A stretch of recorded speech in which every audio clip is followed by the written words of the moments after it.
జల్లికట్టు క్రీడ తమిళనాడులో ప్రధాన సాంప్రదాయ క్రీడ పొంగల్. కథాంశాన్ని ఆధారంగా ఎంచుకున్న సూర్య వాడివాసల్ పేరుతో వెట్రిమారన్ దర్శకత్వంలో అభిమానుల దగ్గర చేరటానికి పట్టాలపైకి ఎక్కబోతున్నాడు. సూర్య కఠినమైన శిక్షణను తీసుకుంటున్నాడు.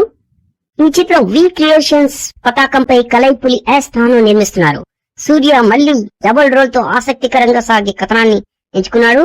ఇప్పటికీ వెట్రిమారన్ ఈ చిత్రంతో మంచి రెస్పాన్స్ సంపాదించాడు. ఇంకేముంది, మరొక వరుస 2 విజయాలతో బ్రేక్ ఇవ్వబోతున్నాడు సూర్య.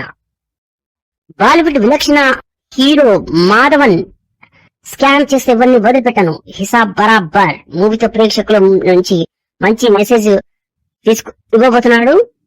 బ్యాంక్ కుంభకోణాలు ఏ విధంగా జరుగుతాయన్న కథాంశం నేపథ్యంలో రూపొందిన హిసాబ్ బరాబర్ మూవీని జీ స్టూడియో నిర్మించిన ఈ నెల 24న విడుదల కానుంది.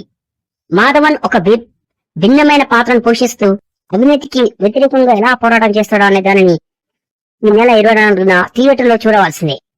వెంకటేశ్వర సంక్రాంతి వస్తున్నమంటని నవ్వుల మజాను ఫ్యామిలీ మొత్తం చూసేలా ఒక ఎంటర్టైన్మెంట్ మూవీని అనిల్ రావుపేడి దర్శకత్వంలో ఫుల్ ఎంటర్టైన్మెంట్ తో కూడిన మూవీని ఆ ప్రేక్షకులు ఖచ్చితంగా థియేటర్ కు వచ్చేలా చేస్తారని అంటున్నారు.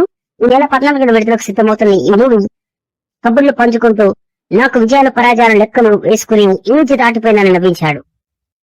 సంక్రాంతికి వస్తున్న మూవీ ప్రచారం ఈసారి బాగానే ప్లాన్ చేసుకుని యూత్ యాక్టర్స్ టీమ్ తో ట్రావెల్ చేస్తున్న వెంకటేష్ ఒకవేళ ఈ మూవీ విజయవంతమైతే సీక్వెల్ తప్పకుండా ఉంటుందని మరియు మరికొన్ని మూవీస్ లైన్ లో ఉన్నాయని చెప్పారు. మార్చి 2న రానా నాయుడు పేరుతో రాబోతున్నానని సరదాగా చెప్పారు.